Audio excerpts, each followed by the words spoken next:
you've been with the company for a long time. Going with the company in actually like close to our studio here, but in British Columbia for Copper Mountain. How did that process evolve when you started working with them? Or how did it all start? Yeah, like I know when we talked about it, like when they first came to you, why did they basically come to you at the beginning? They did see us at a show, and that's what Okay. they approached us at the show, and we had some discussions there.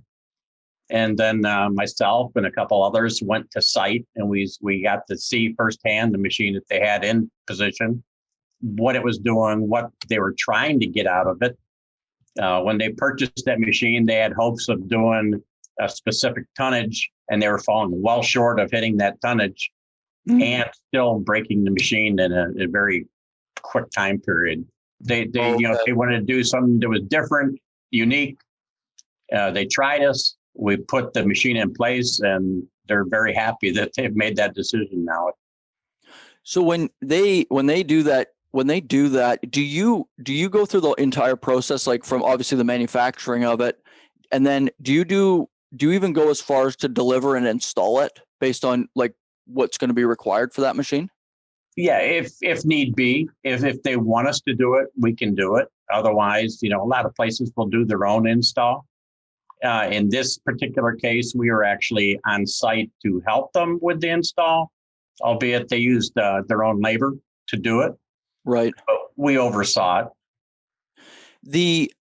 You touched on this again. So the going into again that machine, it's an STM-Screen, right? I have that right? Correct. That's your signature unit. When you get into like the load response, or load responsive, I should say, and you may have touched on this, but just to be clear on that, what does that mean for an operation, like when they're processing material?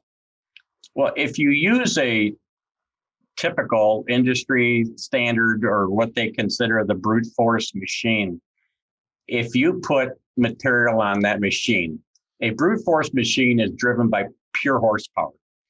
And since you're not able to change that horsepower during running, it's a set horsepower. It's going to run constant all the time.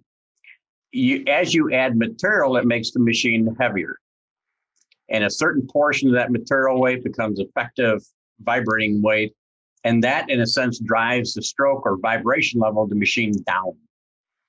Now, two-mass design is very, very different. It's very, very unique from the standpoint that as you add material to that machine, it actually changes the frequency of the machine.